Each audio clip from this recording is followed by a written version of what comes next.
नमस्कार साथियों।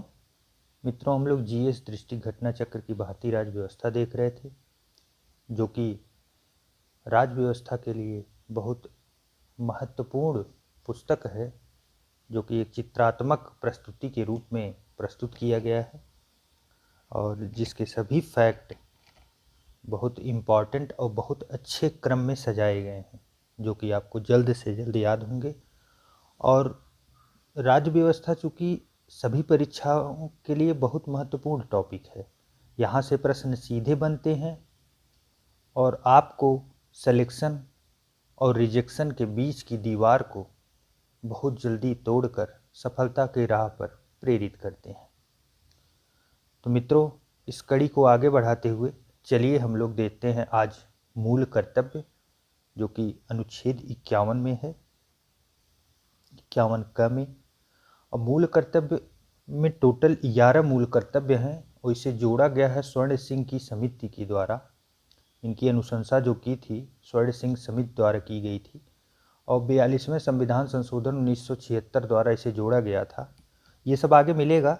चलिए अभी फ़िलहाल सीधा सीधा देखते हैं पहले 11 मूल कर्तव्य क्या क्या हैं हमारे संविधान में। भारत के प्रत्येक नागरिक का यह कर्तव्य होगा कि वह संविधान का पालन करे और आदर्शों, संस्थाओं, राष्ट्रध्वज और राष्ट्रगान का आदर करे। दूसरा है, स्वतंत्रता के लिए हमारे राष्ट्रीय आंदोलन को प्रेरित करने वाले उच्च आदर्शों को हृदय में संजोए रखे और उनका पालन करे। उसके बाद है, भारत की संप्रभुता, एकता और अखंडता की रक्षा करे और उसे अक्षुण्य रखे। देश की रक्षा करे, आह्वान किया जाने पर राष्ट्र की सेवा करे, जब जरूरत पड़ा तो राष्ट्र की सेवा करे। क्योंकि मूल कर्तव्य मित्रों ये नागरिकों के लिए दिया गया है। आप देखेंगे इसकी पहली लाइन ही है, भारत के प्रत्येक नागरिकों का यह कर्तव्य है। ये हम लोगों के लिए है, हम आप जैसे लोगों के लिए है। ये किसी सरकार के लिए नहीं निर्देश है, ये निर्देश हमारे आपके लिए है। तो इन 11 निर्देशों का हमेशा पालन करें और अपने देश की एकता अखंडता को बनाए रखें। भारत के सभी लोगों में समरसता और समान भ्रातृत्व की भावना का निर्माण करें, जो धर्म, भाषा और प्रदेश या वर्ग पर आधारित सभी भेदभाव से परे हो। ऐसे प्रथाओं का त्याग करें जो स्त्रियों के सम्मान के विरुद्ध हो। ये भी विशेष है, ध्यान रखें।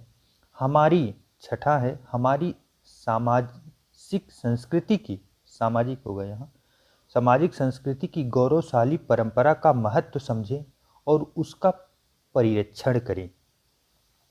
सातवां है, प्राकृतिक पर्यावरण। याद रखें, मूल कर्तव्य में पर्यावरण की भी बातें कही गई हैं, जिसके अंतर्गत वन, झील, नदी और वन्य जीव हैं।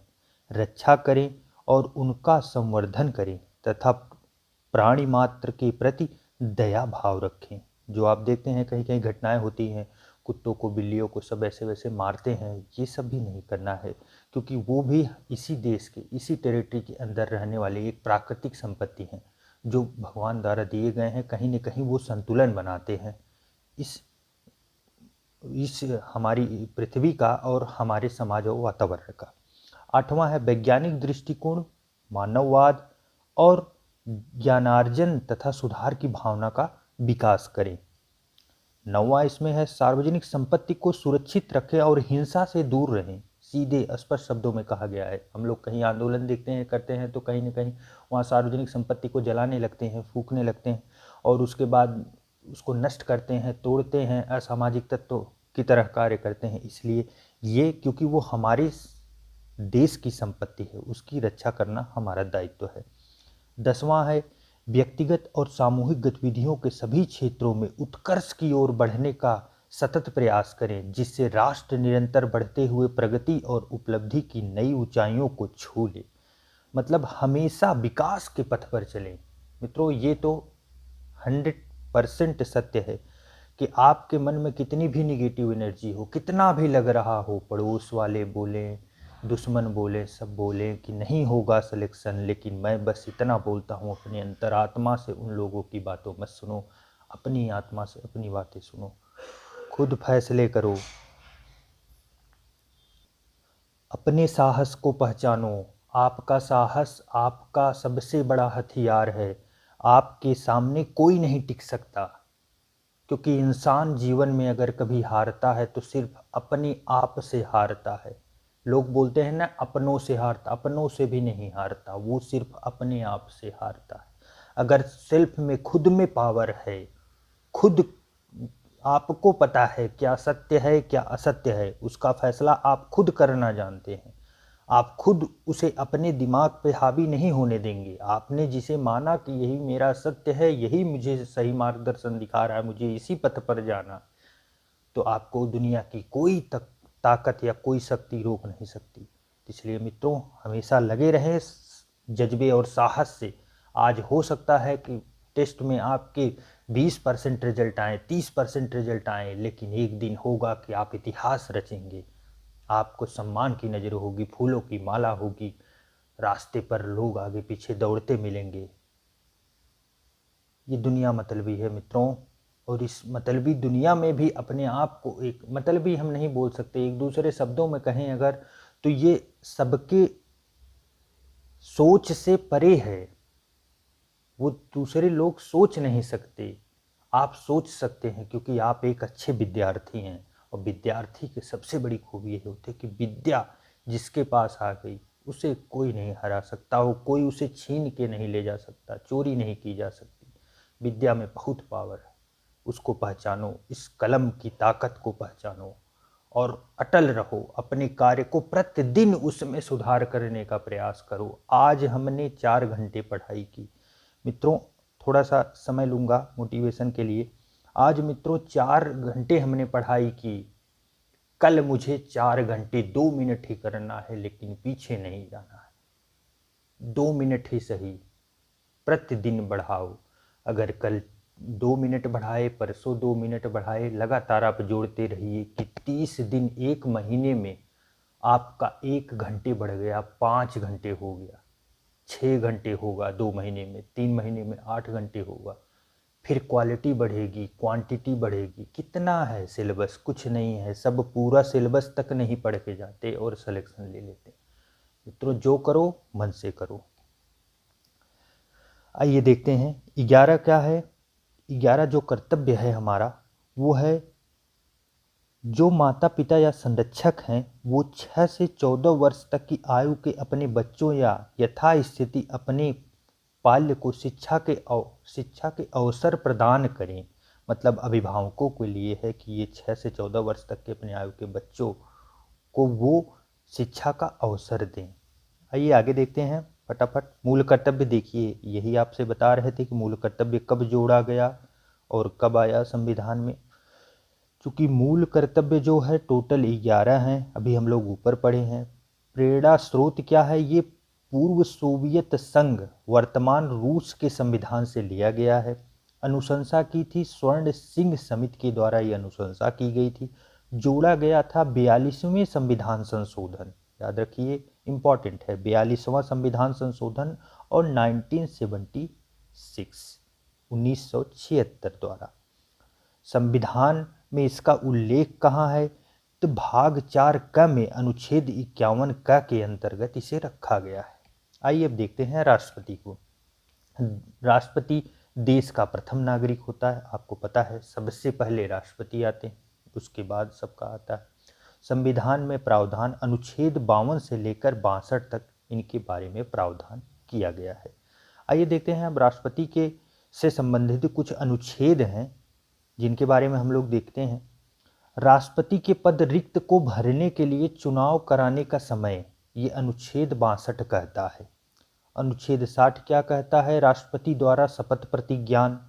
61 क्या कहता है? राष्ट्रपति पर महाभियोग। याद रखें, रिमेंबर रखें, ये काफ़ी इंपॉर्टेंट है। 61 राष्ट्रपति के निर्वाचित होने के लिए अर्हताएं जो दी गई हैं वो अनुच्छेद 58 में है।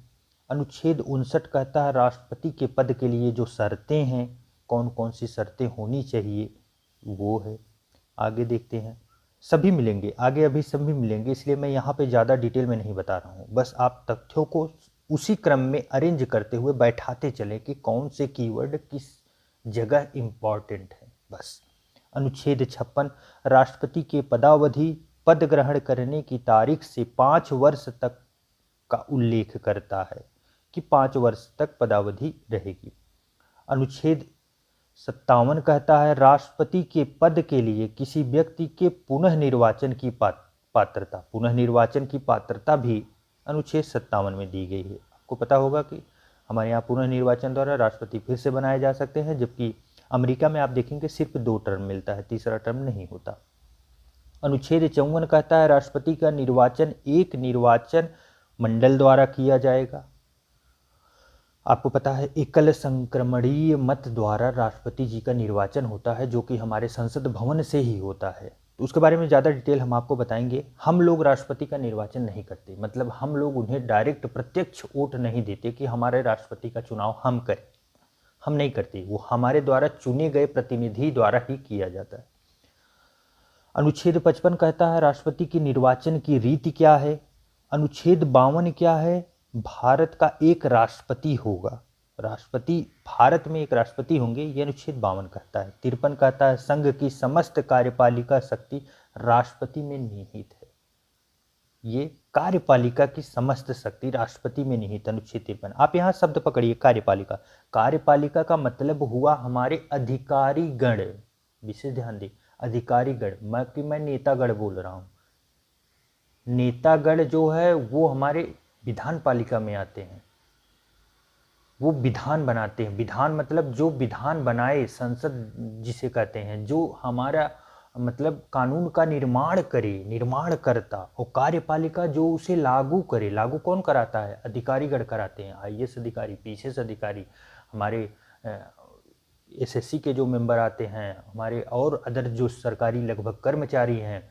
और उसके बाद आप देखेंगे सेना की पूरी जब भी सभी तीनों बटालियन जो हुई, मतलब जितने अधिकारीगण होते हैं वो कार्यपालिका होते हैं। इनका सबका मालिक कौन होता है, राष्ट्रपति होते हैं। आगे चलें। राष्ट्रपति का निर्वाचन, राष्ट्रपति का निर्वाचन कैसे होता है, विशेष ध्यान दें, ये भी इंपॉर्टेंट प्रश्न है पूरा। संसद के दोनों सदनों के निर्वाचित सदस्य, मतलब जिन्हें हम लोगों ने वोट दिया है, वो सदस्य संसद के दोनों सदन के। दोनों सदन कौन कौन से हैं, लोकसभा और राज्यसभा। उसके बाद राज्यों और केंद्र शासित प्रदेश दिल्ली और पुडुचेरी और जम्मू कश्मीर के भी निर्वाचित सदस्य रहते हैं। राज्यों और केंद्र शासित प्रदेश, राज्यों मतलब जो हमारे पास 28 राज्य हैं। केंद्र शासित प्रदेश, केंद्र शासित प्रदेश सभी नहीं हैं, जिसमें सिर्फ दिल्ली, पुडुचेरी और जम्मू कश्मीर के निर्वाचन मंडल।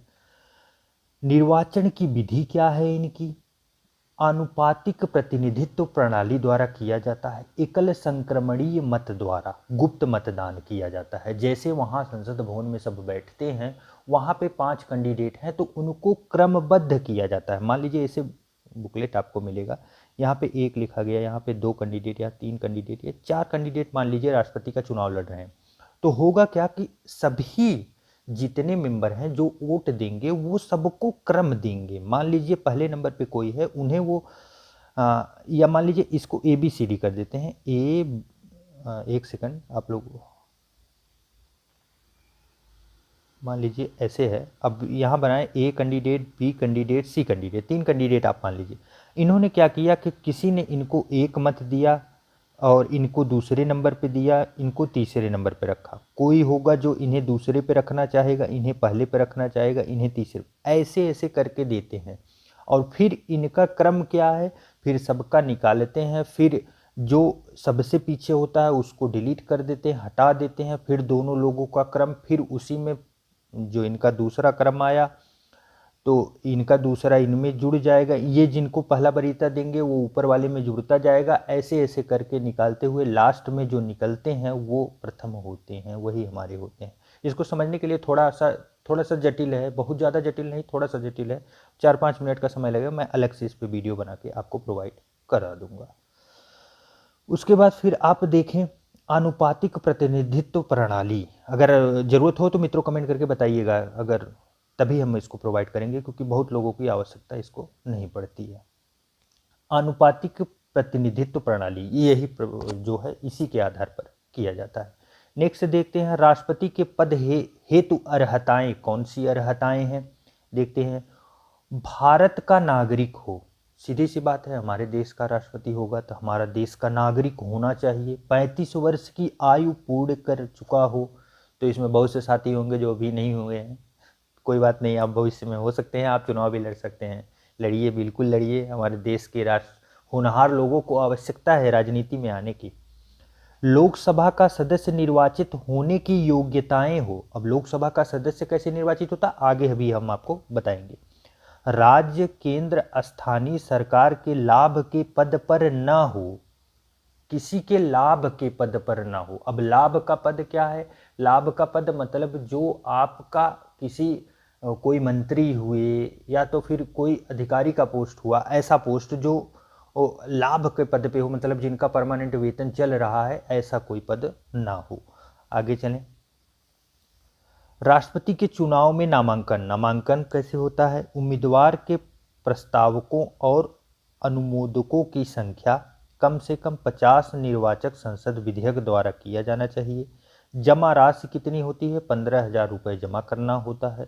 जमानत राशि की जब्ती किसे कहते हैं, कुल डाले गए मतों के 1/6 भाग से कम मत प्राप्त करने पर आपकी जमानत राशि जब्त कर ली जाती। कौन सी राशि है ये 15,000 आपको वापस नहीं मिलेंगे, वो रख लिए जाते हैं। ये एक्चुअली इसलिए किया जाता है, आप सुनते होंगे ग्राम प्रधान या बहुत से चुनाव में कि जिन्हें कम मत मिला है उनकी जमानत जब्त हो गई। इसका मतलब क्या हुआ, मतलब ये हुआ कि ये जो पैसे जमा करके शुरू किए थे, ये पैसा इसलिए जमा कराया जाता है क्योंकि आप अगर सीरियस नहीं हैं, आप मान लीजिए आपके क्षेत्र में 100 वोट है और लड़ने वालों की संख्या भी मान लीजिए 20 है या 10 है, तो अब ये 20 संख्या क्यों बढ़ गई, क्योंकि पता होगा 3-4 कैंडिडेट ही सीरियस हैं जिन्हें वोट मिलेंगे, बाकी वो 10-12 लोग क्यों लड़ रहे हैं, उसमें से 2-4 तो सिर्फ अपने घर का ही वोट पाएंगे। तो आप ऐसा क्यों कर रहे हैं, क्योंकि आप चुनाव प्रक्रिया को जटिल बना रहे हैं, संख्या बढ़ा रहे हैं, वहाँ पेपर बुकलेट पर्ची की संख्या बढ़ा रहे हैं। आप चुनाव प्रक्रिया में ज़्यादा संख्या ला के आप सीरियस कैंडिडेट ना होते हुए भी ये करते हैं, इसलिए आपका ये जो रकम है वो रखी जाती है, जिससे आपको अगर मतलब 1/6 भाग अगर आपको नहीं मिला तो आप समझ लीजिए आपका चुनाव जब्त हो गया। आपका जो 15,000 रुपये है जमानत जब्त के रूप में आपका जमा किया गया था, वो आपको नहीं दिया जाएगा। इससे आपको होगा क्या कि फिर अगली बार आप सीरियस होंगे तभी लड़ेंगे, नहीं तो नहीं। मेरे हिसाब से तो ये रकम बहुत कम है, इसे और बढ़ा देना चाहिए, 15,000 से इसे बढ़ा के रखना चाहिए। आगे चलिए देखते हैं राष्ट्रपति के पद की रिक्तियाँ। पद कैसे रिक्त होता है, उनके त्याग पत्र के द्वारा और महाभियोग प्रक्रिया के द्वारा, उच्चतम न्यायालय द्वारा निर्वाचन अवैध घोषित किया जाए। उच्चतम न्यायालय मतलब हाई कोर्ट, हमेशा सुप्रीम कोर्ट, हमेशा ध्यान दें, जब भी उच्चतम न्यायालय आएगा सुप्रीम कोर्ट और उच्च न्यायालय आएगा हाई कोर्ट। तो यहाँ हाई कोर्ट की बात हो ही नहीं रही, हाई कोर्ट तो क्योंकि ये राज्य का विषय है। सुप्रीम कोर्ट, उस राष्ट्रपति के चुनाव में कोई भी दिक्कत होगी तो कौन करेगा, सुप्रीम कोर्ट। उसके बाद इनकी मृत्यु पर, मृत्यु हो गई तब ऐसे ही रिक्तियाँ बढ़ती हैं। आगे चलें, राष्ट्रपति पर महाभियोग प्रस्ताव।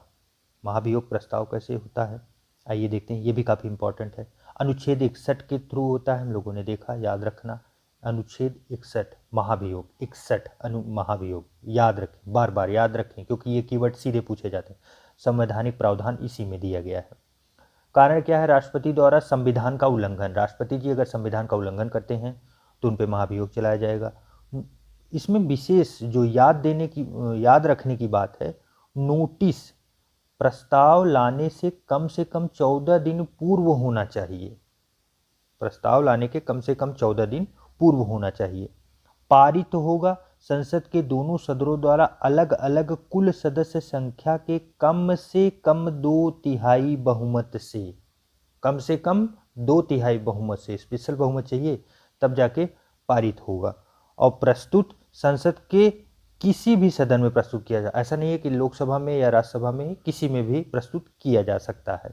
नोटिस पर हस्ताक्षर संबंधित सदस्य के कम से कम 1/4 सदस्यों का हस्ताक्षर किया जाना चाहिए।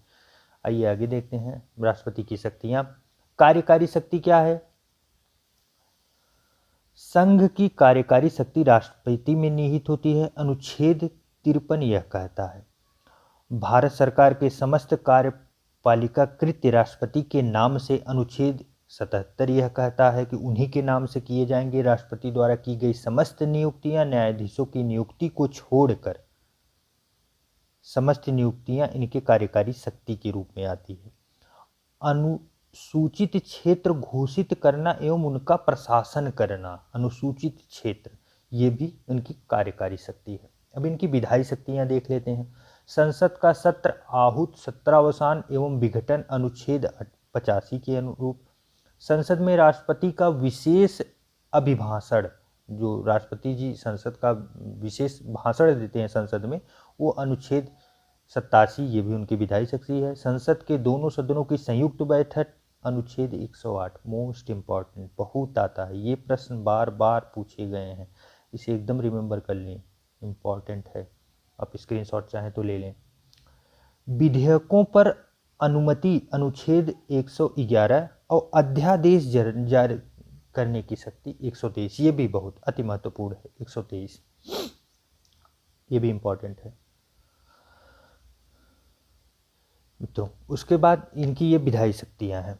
आप इसमें देख रहे हैं सभी कार्य, ये सभी कार्य या तो विधान बनाने के हो रहे हैं, देखिए इसमें विधान बन रहा है, विधेयकों पर अनुमति दी जा रही है, या तो फिर सांसद, मतलब सारे काम नेता से रिलेटेड हैं, ये इनकी विधायी शक्ति हैं। कार्यकारी शक्ति, सारे काम इनके देखिए अधिकारियों से रिलेटेड है। संघ की कार्यपालिका शक्ति राष्ट्रपति में निहित होती है। कार्यपालिका शक्ति मतलब कार्यपालिका तो पूरी हमारी जो हमारी संरचना है, जो हमारे अधिकारीगण हैं, वो कार्यपालिका में ही तो आते हैं। भारत सरकार के समस्त कार्यपालिका कृत्य राष्ट्रपति के नाम से ही किए जाएंगे। जैसे कोई समझौता हुआ, किसी देश का समझौता हुआ, कोई बात हुई, कोई सेना का यहाँ से वहाँ तक भ्रमण किया जाएगा, तो राष्ट्रपति जी ही उस पर मुहर लगाएंगे, न कि पीएम ऑफिस से मुहर लगेगी। पीएम ऑफिस डिसीजन लेंगे, वो दूसरी बात है, लेकिन वो मुहर जब तक राष्ट्रपति जी नहीं लगाएंगे वो नहीं होगा। राष्ट्रपति द्वारा की गई समस्त नियुक्ति, जो वो नियुक्तियां करते हैं, अनुसूचित क्षेत्र घोषित करना, ये भी उन्हीं के कार्यों के अंतर आता है, क्योंकि उसका प्रशासन कौन करेगा? अधिकारीगण करेंगे। तो आइए मित्रों नेक्स्ट देखते हैं। न्यायिक शक्ति, उच्चतम न्यायालय एवं उच्च न्यायालयों के न्यायाधीशों की नियुक्ति, इनकी ये न्यायिक शक्ति है। उच्चतम न्यायालय, विशेष ध्यान दें, सुप्रीम कोर्ट और हाई कोर्ट के न्यायाधीशों की नियुक्ति राष्ट्रपति के अंतर्गत न्यायिक शक्तियां आती हैं। क्षमादान की शक्ति, अनुच्छेद 72, ये भी थोड़ा सा इंपॉर्टेंट है, याद रखें। क्षमादान, किसी को कोई सजा मिली है, अगर कोई सभी कोर्ट में वो बार बार अपील करके उनको लास्ट में यही हुआ कि फांसी मिलेगी या उम्र कैद मिलेगी, जो भी मिलेगी, तो उनके पास एक लास्ट याचिका बचती है कि वो हमारे राष्ट्रपति जी के पास अपील कर दें कि मुझे क्षमा दे, तो राष्ट्रपति जी जैसा फैसला चाहें वो कर सकते हैं।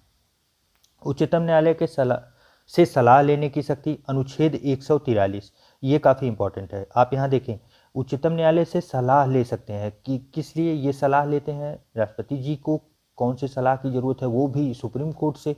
तो एक्चुअली ये लेते इसलिए हैं कि हमारे संविधान के कुछ प्रावधान हैं जो उनको जब ऐसा लगता है कि इस प्रावधान या तो उसमें उल्लेख नहीं है, या तो कुछ अलग है, या तो फिर ये जटिल है, इस शब्द को क्लियर नहीं हो पा रहा है, तो वो उनसे सलाह मांग सकते हैं। और सुप्रीम कोर्ट उन्हें सलाह देने के लिए मतलब देती है, वो एक्सप्लेन करने का काम उन्हीं का है, तो एक्सप्लेन करके अपना सलाह देंगे। लेकिन हाँ, उनका सलाह मानने के लिए ये बाध्य नहीं है, विशेष ध्यान दें, क्योंकि ये बाध्य नहीं है कि उनका सलाह मानना है। तो सुप्रीम कोर्ट के सलाह को मानने के लिए राष्ट्रपति जी बाध्य नहीं है, ले भी सकते हैं, नहीं भी ले सकते हैं, या तो वो देंगे तो वो मान सकते हैं या नहीं मान सकते हैं, लेकिन ये लेना उनका कौन सा अनुच्छेद है?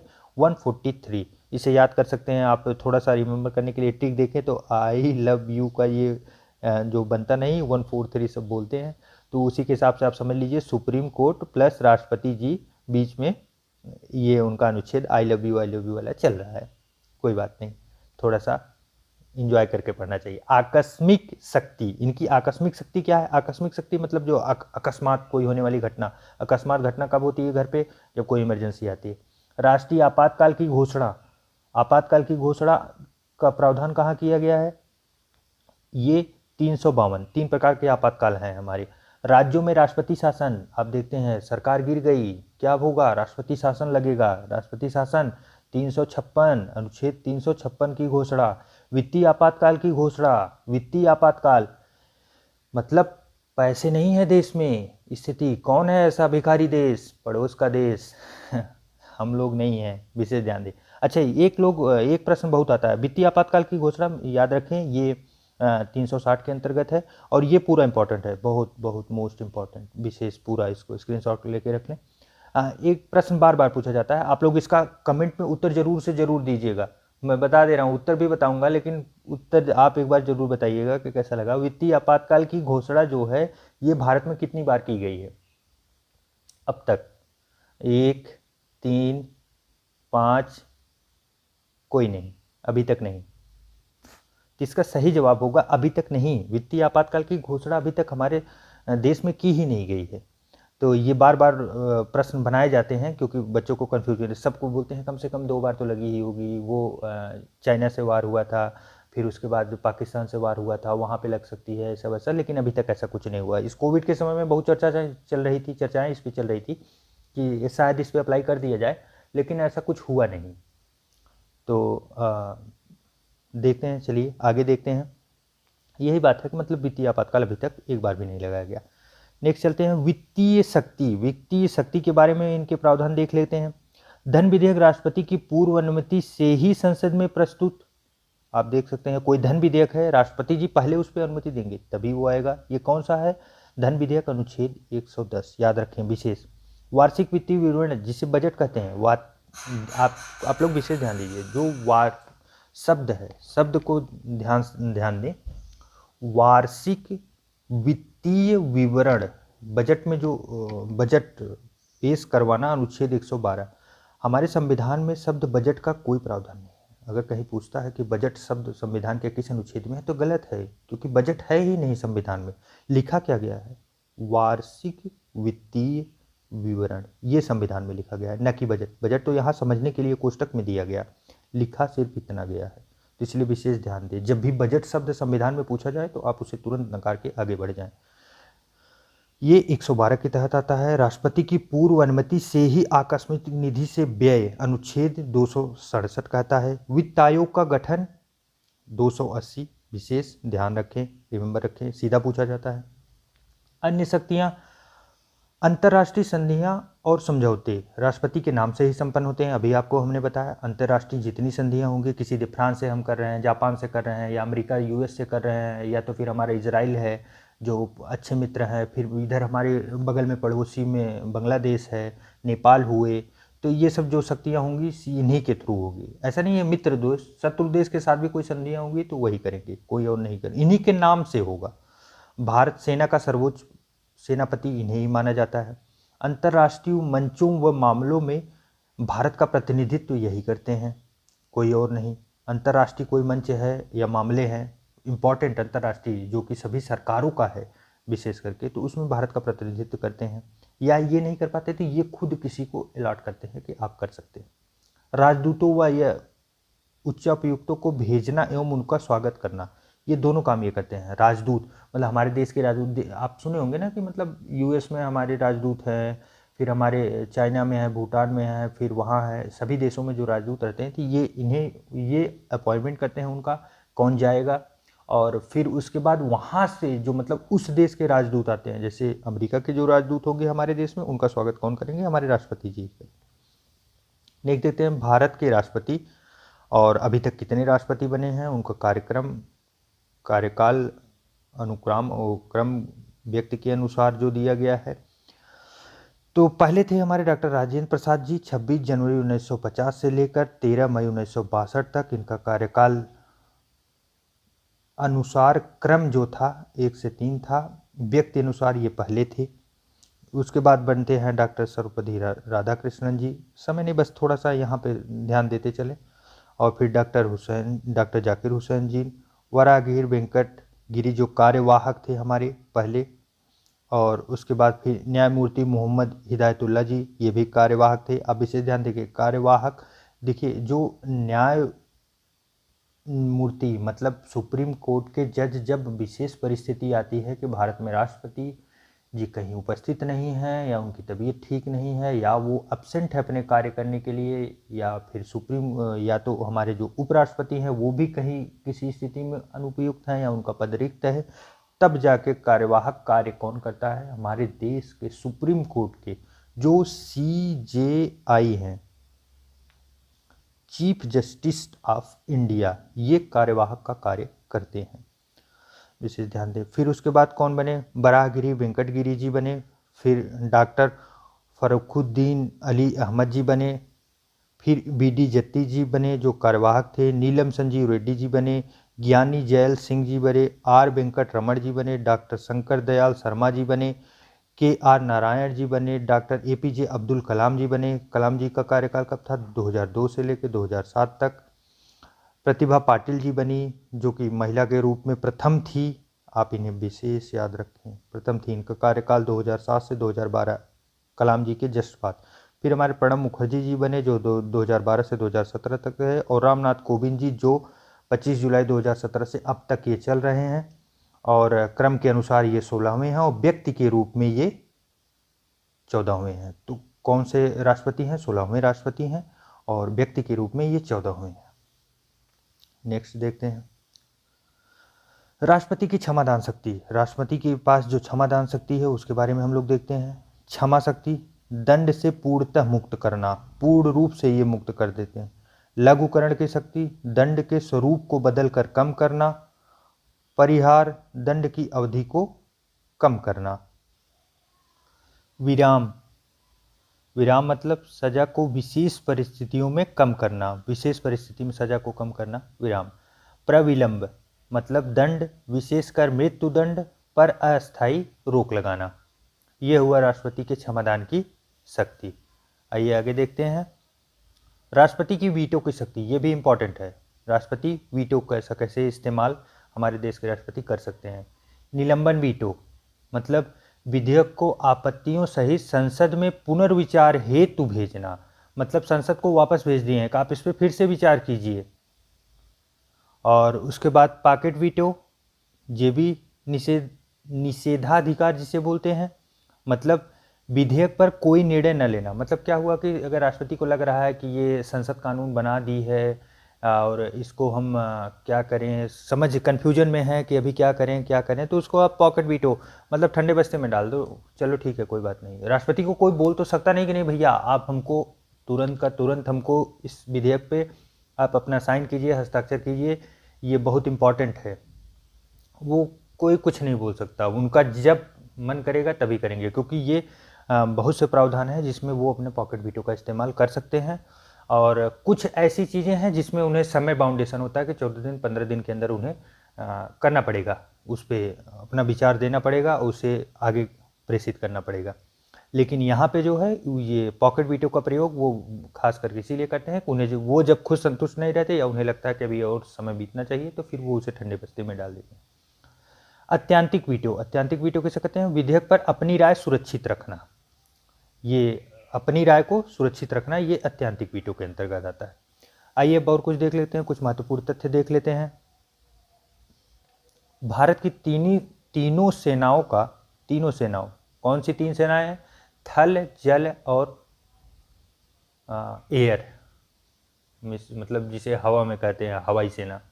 हवाई सेना, जल सेना और थल सेना, तीनों सेनाओं के सेनापति कौन होते हैं? राष्ट्रपति होते हैं। किसी भौगोलिक क्षेत्र को अनुसूचित क्षेत्र घोषित करने का संवैधानिक अधिकार राष्ट्रपति के पास ही होता है। भारत का राष्ट्रपति अपना त्याग पत्र दे सकता है, याद रखें। त्याग पत्र किसे देते हैं? उपराष्ट्रपति को। कन्फ्यूजन के लिए वो आपसे पूछेंगे किन्हें देते हैं? सुप्रीम कोर्ट के चीफ जस्टिस ऑफ इंडिया, ये कन्फ्यूजन के लिए पूछेंगे, लेकिन हमेशा याद रखना है किसको दे रहे हैं? उपराष्ट्रपति को।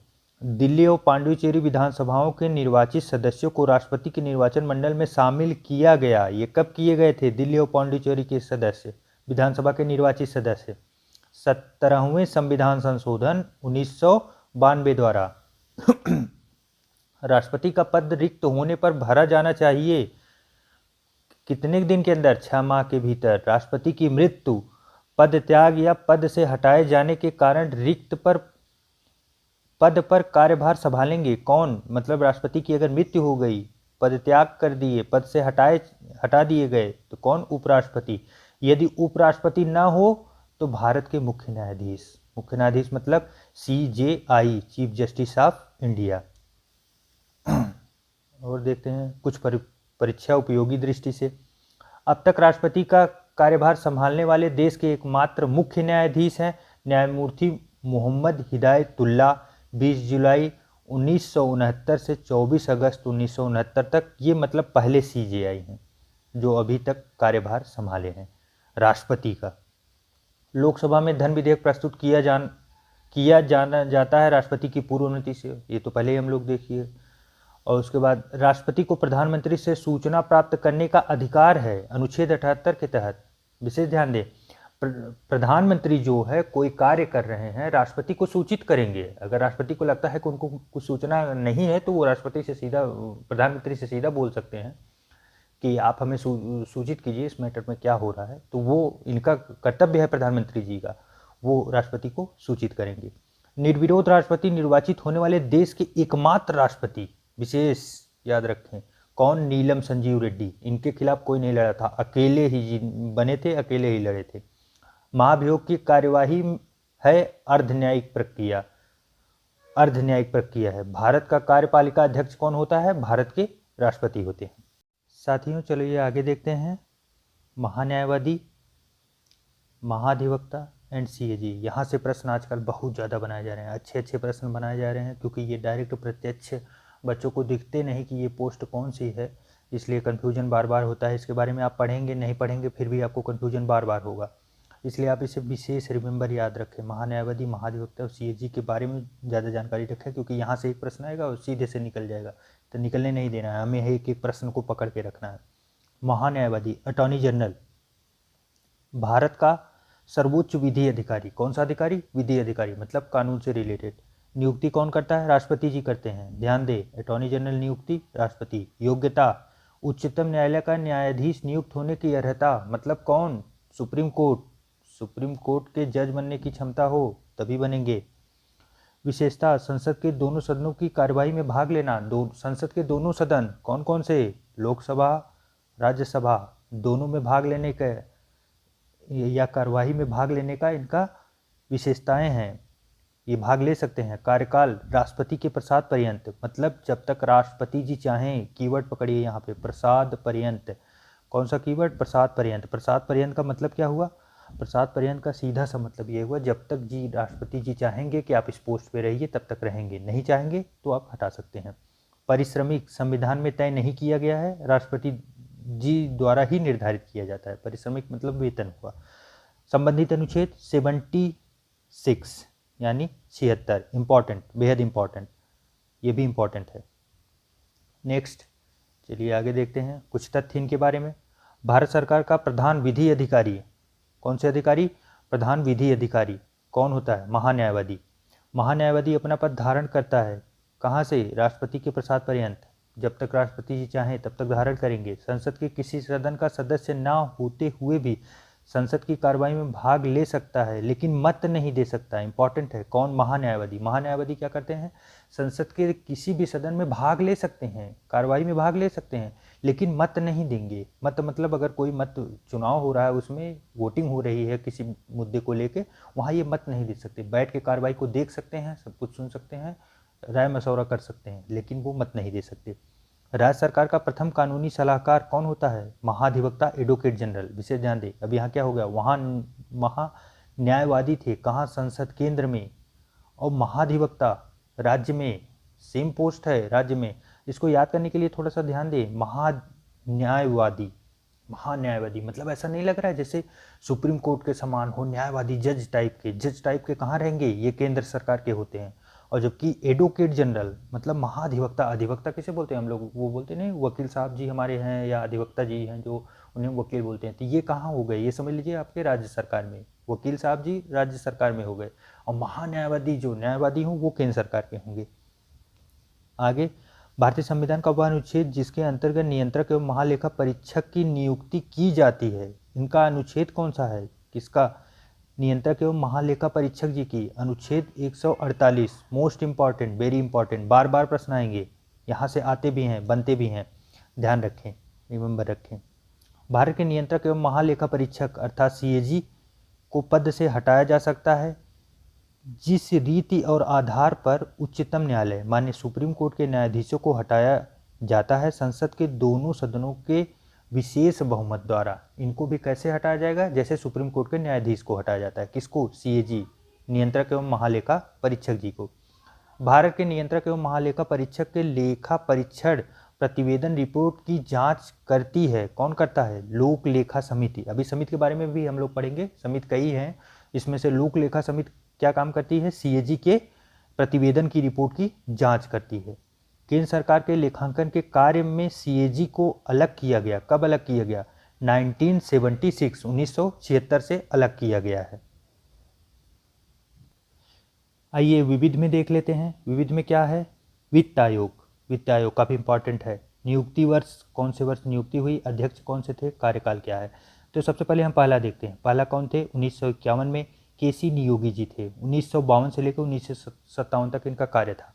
बाकी सबका वैसे ही देखते रहे, नाम रिमेंबर रखें। हाँ, वित्तीय आयोग के अध्यक्ष थे। इंपॉर्टेंट पहले कौन से हैं, ये बार बार पूछे जाते हैं। पहला पहली एकदम सिलेक्शन कराएगा, इंपॉर्टेंट जहाँ मिले याद रखें। रट्टा मार लीजिए, कुछ भी कर लीजिए, कंठस्थ कर लीजिए, उस पर टिक लगा लीजिए, कुछ भी कर लीजिए, लेकिन पहला पहली याद रखिए। दूसरे कौन थे? के संथानन। तीसरे ए के चंदा। चौथे डॉक्टर पीवी राजमन्नार। पांचवा महावीर त्यागी। छठा के ब्राह्मणानंद रेड्डी। सातवां जे एम सेलट। आठवां वाई बी चढ़ान। नौवां एन के पी सालवे। 10वां के सी पंत। 11वां ए एस खुसरो। 12वां डॉक्टर सी रंगराजन। 13वां डॉक्टर विजय एल केलकर। कौन से? 13वें विजय केलकर जी थे। 14वें वाई बी रेड्डी, इसके पहले 2013 में इनकी नियुक्ति, 2015 से 20 तक इनका कार्यकाल चला था। 17वां बेहद इंपॉर्टेंट, एकदम मोस्ट इंपॉर्टेंट, आप किसे लगा सकते हैं? तो 17वें कौन से हैं? 2017 में एन के सिंह जी। इनका कार्यकाल कितना है? 2020 से 2025 तक। इनकी नियुक्ति 2017 में हुई थी। इन्होंने जो अपना सुझाव दिया वो सुझाव लागू कब से कब तक रहेगा, चालू इनका कार्यकाल कब से है? 2020 से 2025 तक। ये सुझाव क्या दिए थे? एक्चुअली ये सुझाव स्टार्टिंग में दिए थे कि ये 42% मतलब 42% केंद्र के पास जो टैक्स या रेवेन्यू आते हैं उसे 42% राज्यों में वितरण किया जाए। लेकिन ये -1 अर्थात 41% तब कर दिए। इनकी अनुशंसा के अनुसार 41% कर दिया गया जब केंद्र शासित प्रदेश बना दिया गया जम्मू कश्मीर एवं लद्दाख को जब अलग करके केंद्र शासित प्रदेश बना दिया गया तो 1% उसके लिए कट गया। इस समय इनकी अनुशंसा के अनुसार 41% इनको राज्य सरकार के केंद्र सरकार देगी राज्य सरकार को अपनी संपत्तियों में से, जो उनको टैक्स या रेवेन्यू के रूप में मिलेंगे खर्च करने के लिए।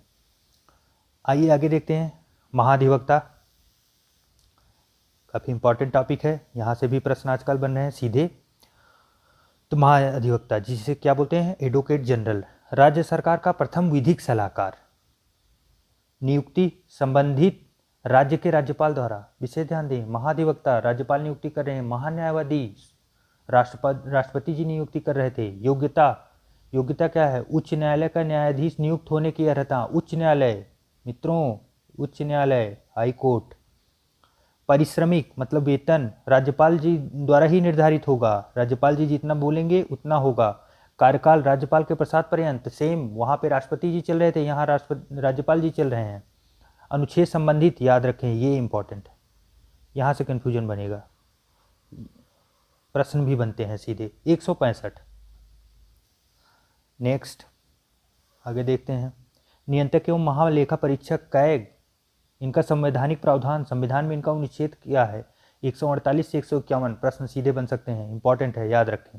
नियुक्ति राष्ट्रपति द्वारा जी होती है, याद रखें। वेतन सुप्रीम कोर्ट, सर्वोच्च न्यायालय के न्यायाधीश के समान सुप्रीम कोर्ट के समान वेतन निर्धारित होगा। कार्यकाल 6 वर्ष सबसे इंपॉर्टेंट, बेहद इंपॉर्टेंट। क्यों? क्योंकि जिसका भी कार्यकाल 5 वर्ष से कम या ज़्यादा होगा उन्हें विशेष ध्यान दें, क्योंकि वो प्रश्न में बनेंगे, सीधे बनते हैं। क्यों? क्योंकि कन्फ्यूजन बनाने के लिए। 6 वर्ष या 65 वर्ष, जो भी पहले हो, ये रिटायर हो जाएंगे। कार्य इनका क्या है? केंद्र सरकार के लिए क्या कार्य करते हैं? केवल लेखा परीक्षण का कार्य, जबकि राज्य सरकार के लिए लेखा एवं लेखा परीक्षण दोनों काम करते हैं। राज्य सरकार रिपोर्ट किसे सौंपते हैं? ये रिपोर्ट राष्ट्रपति को केंद्र के लेखों का और राज्यपाल को राज्य के लेखों का, मतलब जब ये केंद्र और राज्य दोनों में कार्य करेंगे तो रिपोर्ट तो राज्यपाल और राष्ट्रपति दोनों लोगों को देंगे ही, इसलिए इंपॉर्टेंट है, ध्यान दें। विविध के बारे में देखते हैं। विविध में क्या है? भारत सरकार के 3 अंग, विधायिका, कार्यपालिका, न्यायपालिका। विधायिका किससे बनी है? राज्यसभा सीटें 250 कंठस्थ कर लें, 250। लोकसभा 550 सीटें। कार्यपालिका किससे बनी है? राष्ट्रपति, उपराष्ट्रपति और प्रधानमंत्री से मिलके, इन तीनों लोगों से मिलके कार्यपालिका बनी है। फिर न्यायपालिका किससे बनी है? उच्चतम न्यायालय, उच्च न्यायालय, जिला न्यायालय, अर्थात supreme court, high court and DC. ये इलेक्ट्रिक करंट वाला नहीं है, डिस्ट्रिक्ट कोर्ट है, डिस्ट्रिक्ट कोर्ट। नेक्स्ट, पंचायती राज से संबंधित समितियां, मोस्ट इंपॉर्टेंट, बेहद इंपॉर्टेंट। यहाँ थोड़ा शॉर्ट में दिया गया है और इसके बारे में हम थोड़ा सा कालक्रम यहाँ देख लेंगे, बाकी इसके बारे में डिटेल और अच्छे से हम लोग पीछे पढ़ेंगे। सीधे प्रश्न एकदम सीधे छप रहे हैं, हर एग्जाम इंडिया की लगभग, मुझे नहीं लगता कंपटीशन के कोई एग्जाम है जिसमें छूट रहा हो। पंचायती राज व्यवस्था एकदम बेहद इंपॉर्टेंट, और कालक्रम एकदम याद रखें। पहले बलवंत राय मेहता त्रिस्तरीय दिए थे, ये कब? 1957, 1957 पहली समिति इन्हीं की थी। दूसरे पे अशोक मेहता 1977, तीसरे पे JVK राव 1985 और चौथे पे LM सिंघवी समित 1986, पांचवें पे PK थंगुल समित 1988। ये थंगुल वाली तो अभी विशेष किसी परीक्षा में दिखा नहीं है, लेकिन ये 4 एकदम क्रम से याद रखें। हाँ, थोड़ा सा रिमेंबर रखें, थंगुल समित भी बनी थी। तो इसको याद रखने के लिए सबसे पहले थोड़ा बहुत ध्यान दे लेते हैं हम लोग। बलवंत राय मेहता जो सबसे बलवान है वो सबसे पहले बना था, फिर उसके बाद अशोक मेहता जी थे, आए थे, मेहता ऊपर हो गए, फिर राव हो गए, फिर सिंघवी जी हो गए। तो थोड़ा सा याद रखें। आइए उसके बाद देखते हैं फिर हम लोग विधान परिषद वाले राज्य। विधान परिषद वाले कौन कौन से राज्य हैं? इस समय टोटल 6 राज्य हैं विधान परिषद वाले, और जो एक 7वां राज्य बनने का प्रयास कर रहा है वो है पश्चिम बंगाल। पश्चिम बंगाल में अभी वहाँ का जो विधानसभा है, विधानसभा से वो पास करके भेजा गया। वहाँ से जो है कि यहाँ पे एक एक्स्ट्रा राज्य बनाने की, मतलब विधान परिषद बनाने की के लिए वो संकल्पित हैं, प्रयास कर रहे हैं कि जल्द से जल्द वहाँ भी बन जाए। अब एक्चुअली है क्या, आइए इसके बारे में देखते हैं कि विधान परिषद और विधानसभा है क्या। जैसे आप केंद्र में देखते हैं, केंद्र में 2 संस्थाएं हैं, कौन सी हैं? लोकसभा, राज्यसभा। ठीक ऐसे ही राज्य में 2 संस्थाएं होती हैं, कौन सी होती हैं? लोकसभा के समान होती है विधानसभा, राज्यसभा के समान होती है विधान परिषद। अब यही एक ऐसी बॉडी है जिसे रहे या न रहे नहीं फर्क पड़ता, मतलब उसके रहने से वजूद फर्क पड़ता है, लेकिन अगर बहुत से राज्य ऐसे हैं जिसमें नहीं है विधान परिषद अगर नहीं भी है तब भी राज्य चलेगा, कोई दिक्कत नहीं। हाँ, विधानसभा जो है वो वहाँ की इंपॉर्टेंट बॉडी होती है, लोकसभा के समान ही होती है, राज्यसभा के समान विधान परिषद होती है। एक्चुअली ये दोनों सदन जो हैं, ये दोनों सदन सिर्फ 6 राज्यों में ही पाए जाते हैं। यही 6 राज्य हैं जिसमें दोनों सदन हैं। कौन कौन से? विधान परिषद भी हैं, विधानसभा भी है। अब विधान परिषद वाले सिर्फ 6 राज्य कह सकते हैं, बाकी विधानसभा तो सभी राज्यों में है, लेकिन विधान परिषद वाले सिर्फ 6 राज्य कौन से हैं? यही हैं, ये 6 राज्य। 7वां राज्य बनने का जो प्रयास कर रहा है वो कौन कर रहा है? पश्चिम बंगाल कर रहा है। ठीक, सारे कंसेप्ट क्लियर। ये केंद्र सरकार में लोकसभा, राज्यसभा, राज्य सरकार में विधानसभा और विधान परिषद। ठीक, आइए अब देखते हैं। अब इसको याद करने के लिए थोड़ा सा हम लोग ट्रिक भी प्रयास करते हैं। इसके लिए हम लोगों ने एक ट्रिक है, अम्बू का तेल। अब इससे क्या हुआ? ए से हो गया हमारा क्या? आंध्र प्रदेश। यम से हो गया महाराष्ट्र, याद रखते रहें, आंध्र प्रदेश, महाराष्ट्र। बी से हो गया बिहार, यू से हो गया यूपी, का से हो गया कर्नाटक, तेल से हो गया तेलंगाना। याद रखें, ये प्रश्न सीधे बनते हैं। अम्बू का तेल से आपको याद रहेगा, कहाँ से? ए से हो गया आंध्र प्रदेश, यम से हो गया महाराष्ट्र, बी से हो गया बिहार, यू से हो गया यूपी, का से हो गया कर्नाटक, तेल से हो गया तेलंगाना। यही 6 राज्य हैं जहाँ पे कहा है, यहाँ पे राज्यसभा भी दी गई है। ठीक है मित्रों, चलिए आगे देखते हैं। उपराष्ट्रपति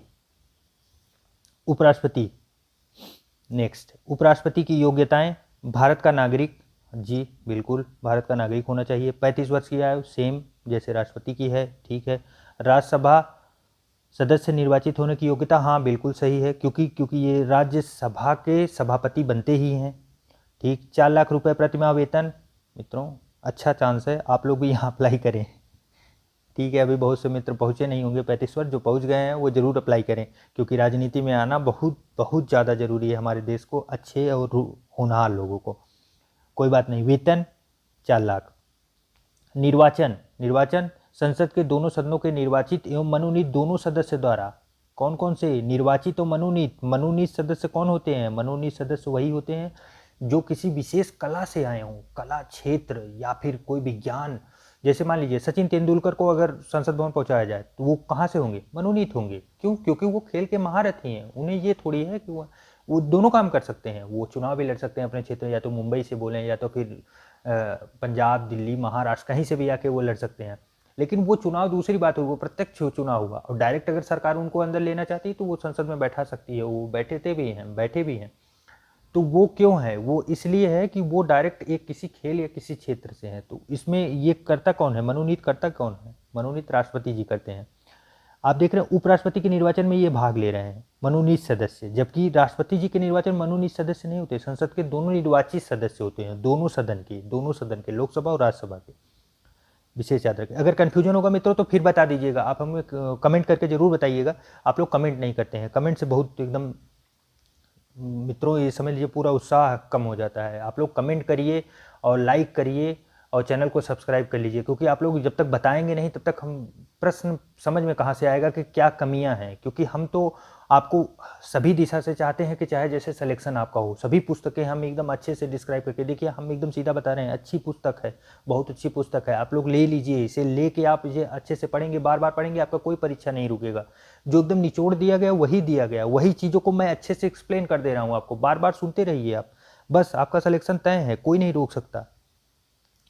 आगे क्या है, आनुपातिक प्रतिनिधित्व पद्धति के अनुसार एकल संक्रमणीय मत, सेम कैसे जैसे राष्ट्रपति का हुआ, गुप्त मतदान से, ठीक है। पदावधि, पद ग्रहण करने की तारीख से 5 वर्ष, सेम है, कोई बात नहीं, आगे चलो। उपराष्ट्रपति की पद रिक्तियां कैसे होंगी, मतलब वो खाली कैसे होंगी, मृत्यु होगी, मृत्यु से तो सभी के पद रिक्त हो जाते हैं।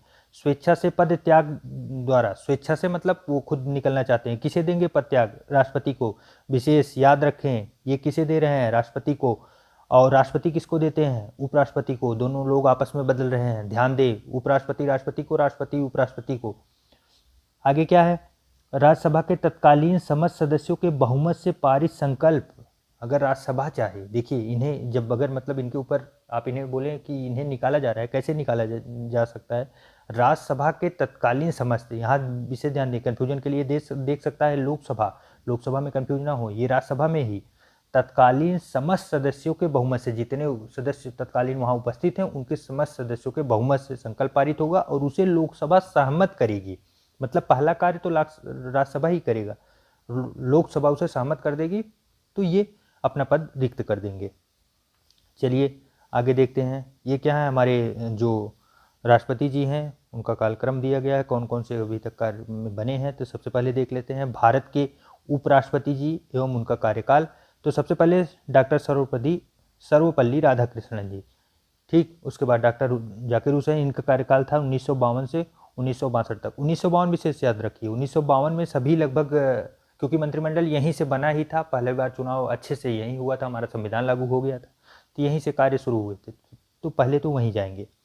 उसके बाद दूसरे ये थे, तीसरे बीवी गिरी जी थे, चौथे गोपाल स्वरूप पाठक जी थे, चौथे BD जत्ती जी थे, चौथे गोपाल स्वरूप पाठक जी थे, पांचवें जो है BD जत्ती जी थे, छठे M हिदायतुल्ला न्यायमूर्ति जी थे, नेक्स्ट जो सातवें थे R वेंकटरमण जी थे, आठवें डॉक्टर शंकर दयाल शर्मा जी थे, नौवें KR नारायण जी थे, 10वें कृष्णकांत जी थे, 11वें भैरव सिंह शेखावत जी थे, 12वें मोहम्मद हामिद अंसारी जी थे, और इस समय 13वें जो चल रहे हैं हमारे M वेंकैया नायडू जी, 2017 से अब तक लगातार उनका कार्यकाल चल रहा है।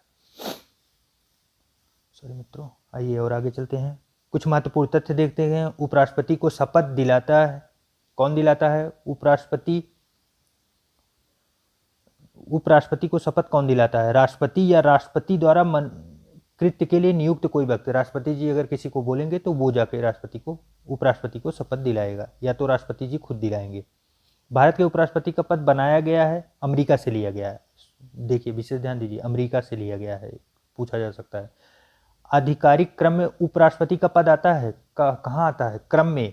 कहाँ? राष्ट्रपति के जस्ट बाद। आगे क्रोनोलॉजी भी है मित्रों, हम लोग पढ़ेंगे, आगे पढ़ेंगे कौन किसके बाद आता है, राष्ट्रपति, फिर उपराष्ट्रपति, फिर पीएम, ऐसे जो पूरा क्रम है वो हम लोग बताएंगे पूरा, कौन कौन से ग्रेड हैं किसके किसके। भारत का एक उपराष्ट्रपति होगा, प्रावधान है अनुच्छेद 63 में। भारत के उपराष्ट्रपति के वेतन दिए जाते हैं राज्यसभा के सभापति पद हेतु, जो वो राज्यसभा में कार्य करते हैं उसके लिए दिए जाते हैं। राज्यसभा का पदेन सभापति होता है कौन? उपराष्ट्रपति। आपको पहले ही बताया, राज्यसभा में उनको बैठना है। राष्ट्रपति की पद रिक्त के दौरान उनके कृत्यों को निर्वहन कौन करते हैं? उपराष्ट्रपति करते हैं। अगर उपराष्ट्रपति भी वहां उपलब्ध नहीं है तब कौन करेंगे? CJI, chief justice of India. Chief justice of India मतलब सुप्रीम कोर्ट के मुख्य न्यायाधीश। आगे चलिए केंद्रीय मंत्रिमंडल देखते हैं। इसकी संरचना क्या है? प्रधानमंत्री होते हैं, कैबिनेट मंत्री होते हैं, राज्य मंत्री जिन्हें स्वतंत्र प्रभार दिया होता है, राज्य मंत्री होते हैं, उप मंत्री होते हैं। इतने लोगों को मिला के केंद्रीय मंत्रिपरिषद बनता है। केंद्रीय मंत्रिपरिषद कैसे बनता है? नियुक्ति कौन करता है? राष्ट्रपति द्वारा की जाती है। प्रमुख बैठक की अध्यक्षता प्रधानमंत्री द्वारा। आकार लोकसभा के कुल सदस्य संख्या का 15% से अधिक नहीं। मतलब आप समझ रहे हैं, लोकसभा में मान लीजिए जितनी भी सीटें हैं उससे 15% से अधिक नहीं बनाए जा सकते, नहीं बनाए जा सकते। क्यों? क्योंकि ये संविधान में प्रावधान सीधा सीधा दिया गया है, आपको मैक्सिमम 15% तक लेके जाना है लोकसभा में टोटल सीटों का। ये सीधा प्रश्न पूछा गया है कई परीक्षाओं में, याद रखें। कार्य राष्ट्रपति को सहायता एवं सलाह देना इनका कार्य होता है। सामूहिक उत्तरदायित्व लोकसभा के प्रति ये उत्तरदायी होते हैं। कोई भी मंत्रिमंडल होगी लोकसभा के प्रति उत्तरदायी होगी। राज्यसभा कहीं आएगा आप उसे कट करके हटाइए। क्यों? क्योंकि लोकसभा में सीधे प्रतिनिधित्व तो हमारे वोट के द्वारा गए हैं, हम उन्हें पहुंचाए हैं। जो बाकी राज्यसभा के जितने भी कैंडिडेट होते हैं वो प्रत्यक्ष या अप्रत्यक्ष दोनों हिसाब से जाते हैं, लेकिन लोकसभा सीधा चुनाव लोकसभा के लिए ही होता है। उसके बाद फिर आगे देख लेते हैं केंद्र में मंत्रालयों की संख्या। केंद्र में जो मंत्रालय हैं उनकी संख्या के बारे में प्रावधान किया गया। अब देखिए केंद्र में मंत्रालय 15 अगस्त 1947 को 18 थे और वर्तमान में कितने हैं? 51 है। आप देख रहे हैं बढ़ रहे हैं, मंत्रालयों की संख्या बढ़ रही है। क्यों बढ़ रही है? एक्चुअली इसके लिए हम थोड़ा सा डीप में समझना चाहेंगे। देखिए जब होता क्या है कि स्टार्टिंग में जितने विषय थे, क्योंकि जब संविधान लागू हुआ उस समय तो 1947 चल रहा था, उस समय तो मान लीजिए बहुत से विषय रहे होंगे, कृषि, एग्रीकल्चर, ये वगैरह वगैरह से लेके आप उद्योग और वित्त, ये सब के लिए एक एक मंत्रालय बना दिया गया, कोई बात नहीं। लेकिन जब समय बीतेगा तो सभी सेक्टर में डिमांड बढ़ेंगे, जो ब्रांच होती है वो अपने आप में एक स्ट्रांग होती जाती है। तो होता क्या है कि आप जैसे सबसे बड़ा एग्जाम्पल आप लीजिए, मान लीजिए इंटरनेट मंत्री उस समय तो बने नहीं, लेकिन आज के ज़माने में आप सोचिए जरूरी है कि नहीं है? क्यों नहीं है? क्योंकि आप देख रहे हैं इंटरनेट पे आपको क्या मिल रहा है? एजुकेशन मिल रहा है, दवाइयाँ मिल रही हैं और इंटरटेनमेंट मिल रहा है, फिर उसके बाद शिक्षा मिल रही है, एग्रीकल्चर में सहयोग कर रहा है, फिर उसके बाद ये इंटरनेट से दूसरा आप सेक्टर पकड़ लीजिए, आप देख रहे हैं सोशल मीडिया आ गई है। पहले क्या था? पत्र लेखन था पहले, उसके बाद फ़ोन आया, फ़ोन से अब तो इस समय एकदम वीडियो कॉलिंग चल रही है। तो ये सारी चीज़ें हैं ना, उन चीज़ों को बढ़ रहे हैं तो उसमें क्राइम भी तो बढ़ेंगे, उसमें कुछ सेक्टर भी बढ़ना होगा, कहीं पे रोक लगाना होगा, कहीं कुछ होगा। मंत्रालय गाइडलाइन देने के लिए ज़रूरी होती है ना, मंत्रालय ही तो निगाह रखेगी, उसमें कहाँ कानून की ज़रूरत है वो दिखाएंगे ना, वो बताएंगे ना। आप सीधा सा समझ लीजिए, सोशल मीडिया पे कुछ भी पोस्ट करिए, आखिर मंत्रालय जब तक उस पर सक्रिय नहीं हुई कि ऐसे पोस्ट को पकड़ के जेल में जाएंगे, जो लोग गलत पोस्ट करेंगे वो जेल में जाएंगे। ऐसा कानून जब बनाएगी, जब मंत्रालय देखेगी और संसद कानून बनाएगी, तभी तो वो जेल में जाएंगे, नहीं तो वो कोई कानून ही नहीं है। हम कहीं पे कोई फोटो भेजे, कुछ नहीं, कोई फर्क नहीं पड़ता। आप समझ रहे हैं कि नहीं? इसलिए मंत्रालयों की संख्या बढ़ना एकदम वाजिब है। तो ये मुझे जहाँ तक लगता है, मैं अपना व्यक्तिगत ओपिनियन बनाऊँ, ये 51 भी अभी कम है। इन मंत्रालयों की संख्या और बढ़ानी पड़ेगी, क्योंकि हर एक सेक्टर, आप सोचिए, मुझे तो लगता है एक स्पेशल मंत्रालय सिर्फ सोशल मीडिया के लिए होना चाहिए, सिर्फ सोशल मीडिया पे आप देख रहे हैं 4-5 प्रकार के सेक्टर, फेसबुक, ट्विटर और आपका यूट्यूब और तमाम प्रकार के जो है प्लेटफॉर्म वो चल रहे हैं, इंस्टाग्राम, ऐसे ऐसे कई प्रकार के चल रहे हैं। तो सबके लिए एक अलग अलग सबको जोड़ के अगर एक मंत्रालय बनेगा तो वो सब पे निगाह रख पाएंगे, सबकी कमियों वो सब चीज़ों पे ध्यान रख पाएंगे। तो ऐसे ही मित्रों ये सब इम्पॉर्टेंट जो हैं वो मंत्रालय हो ही जाते हैं। महत्वपूर्ण तथ्य जो है, भारत तथा अन्य मंत्रियों को शपथ दिलाता कौन है? राष्ट्रपति दिलाते हैं। किसको? विशेष ध्यान दें, प्रधानमंत्री और अन्य मंत्रियों को। देखे ही होंगे। केंद्रीय मंत्रिमंडल के बैठक की अध्यक्षता कौन करते हैं? प्रधानमंत्री। केंद्रीय मंत्रिमंडल के बैठक की अध्यक्षता, कभी भी राष्ट्रपति मत लगाइएगा, केंद्रीय मंत्रिमंडल के बैठक की अध्यक्षता प्रधानमंत्री ही करेंगे। कोई भी मंत्री संसद का सदस्य बने बिना मंत्री रह सकता है कितने माह तक? 6 माह तक।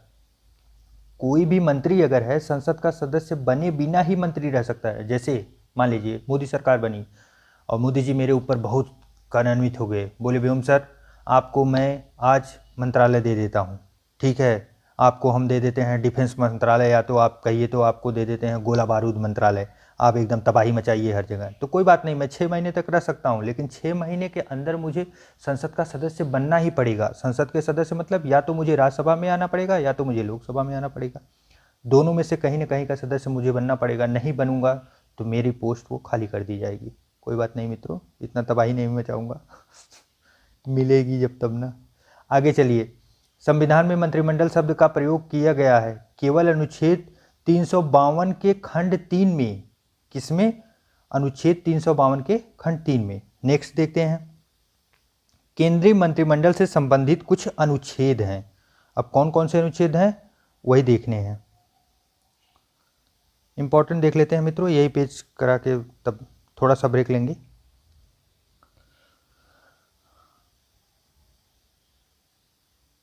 ठीक, चलिए अब देखते हैं कौन कौन से अनुच्छेद।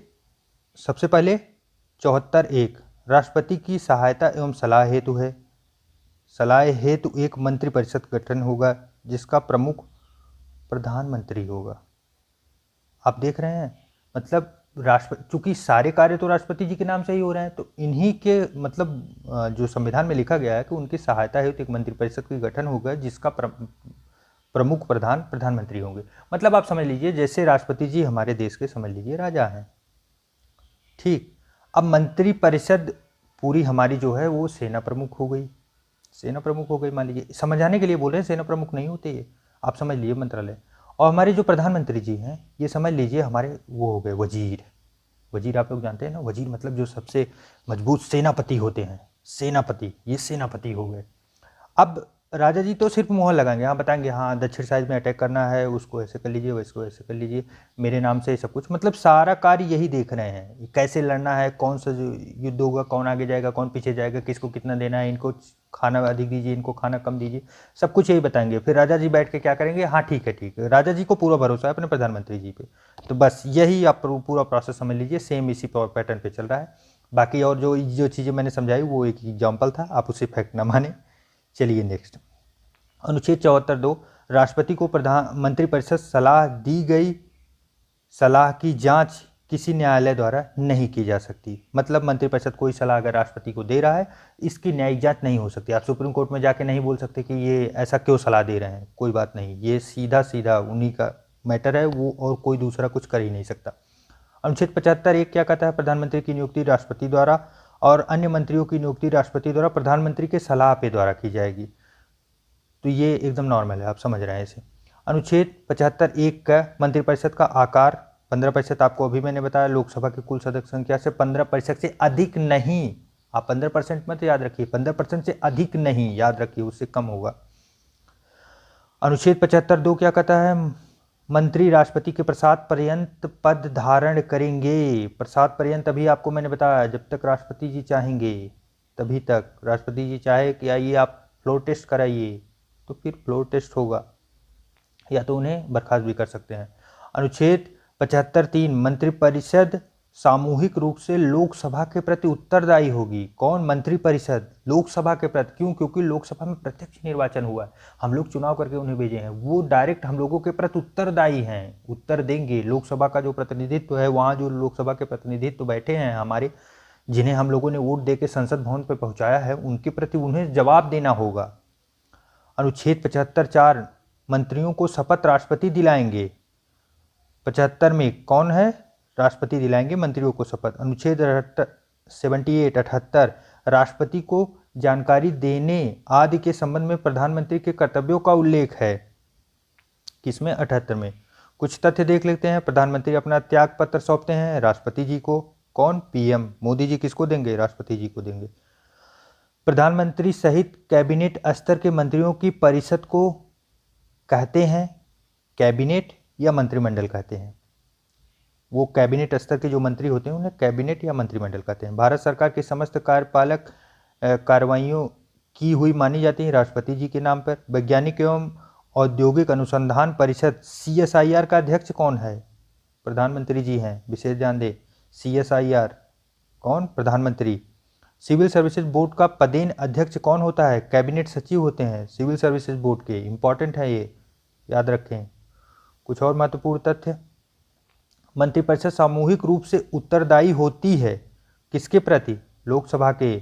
मंत्रिपरिषद के विरुद्ध अविश्वास प्रस्ताव लाने के लिए लोकसभा के सदस्यों की न्यूनतम सदस्य संख्या होनी चाहिए। कितना? 50। सीधा फैक्ट आया है एग्जाम का, एकदम सीधा सीधा फैक्ट है कि अगर मान लीजिए मंत्रिपरिषद के विरुद्ध अविश्वास प्रस्ताव, मान लीजिए हमारे मोदी जी इस समय केंद्र में सरकार चला रहे हैं, अब उनके प्रति अगर अविश्वास प्रस्ताव लाना हो, अविश्वास प्रस्ताव मतलब इनकी सरकार ठीक नहीं है, नहीं चल रही है, इनका सरकार कॉन्फिडेंस में नहीं है, मतलब जितनी संख्या चाहिए उतनी नहीं है। अगर ऐसा लाने के लिए मान लीजिए, अभी तो अपोजिशन में मान लेते हैं कांग्रेस है, कांग्रेस एक प्रयास कर भी चुकी है, अगर करना चाहे तो कांग्रेस को कम से कम 50 लोकसभा के सदस्यों की संख्या जो है, कम से कम न्यूनतम 50 संख्यों के हस्ताक्षर चाहिए कि हाँ अब इनको अविश्वास प्रस्ताव है, इनको फ्लोर टेस्ट के लिए बुलाया जाए कि आपके सदस्य सभी हैं कि नहीं है, कि आप सिर्फ सरकार चला रहे हैं। तो कितनी संख्या? मिनिमम 50 होनी चाहिए, जिससे वो साइन करेंगे तो फिर वो अप्रूवल में जाएगा। नेक्स्ट देखते हैं। ऐसा एक प्रयास हो चुका है लेकिन अभी सरकार मतलब फ्लोर टेस्ट में सरकार सफल रही है। नेक्स्ट देखते हैं। स्वतंत्र भारत के प्रथम कानून मंत्री कौन थे? कानून मंत्री अंबेडकर जी हमारे थे। स्वतंत्र भारत के प्रथम वित्त मंत्री कौन थे? R.K. खड़मुख चेट्टी जी थे। अविश्वास प्रस्ताव पेश किया जा सकता है, केवल लोकसभा में ही पेश किया जा सकता है केवल अविश्वास प्रस्ताव, राज्यसभा में नहीं, सिर्फ लोकसभा में। भारत से संबंधित आधिकारिक दस्तावेज है श्वेत पत्र। भारतीय संविधान में अनुच्छेद 74(1) का जोड़ा गया 91वें संविधान संशोधन अधिनियम 2003 द्वारा राष्ट्रपति को कैबिनेट की सलाह मानना बाध्यकारी कर दिया गया है। 42वें संविधान संशोधन द्वारा राष्ट्रपति को कैबिनेट की सलाह को पुनर्विचार के लिए एक बार भेजने की शक्ति दी गई 44वें संविधान संशोधन अधिनियम 1978 द्वारा। तो मित्रों, इसी के साथ आज का कार्यक्रम हम लोग यहीं रोकते हैं, और कैसा लगा आपको ये प्रस्तुति हमें ज़रूर बताएं, और आप लोग अपना कमेंट और राय ज़रूर दें। लाइक ज़रूर करें मित्र, क्योंकि उससे मोटिवेशन मिलता है, और आगे ऐसे ही चलाना है, और स्पीड बढ़ानी है, थोड़ा और एक्सप्लेन करके अच्छे से चलें। आप जैसा भी हो आप कमेंट करके ज़रूर से ज़रूर राय दें, और मित्रों जैसा भी हो चैनल को सब्सक्राइब ज़रूर कर लें, और बराबर आप हमें संपर्क करके बताते रहें। आप सबके सहयोग के लिए बहुत बहुत धन्यवाद।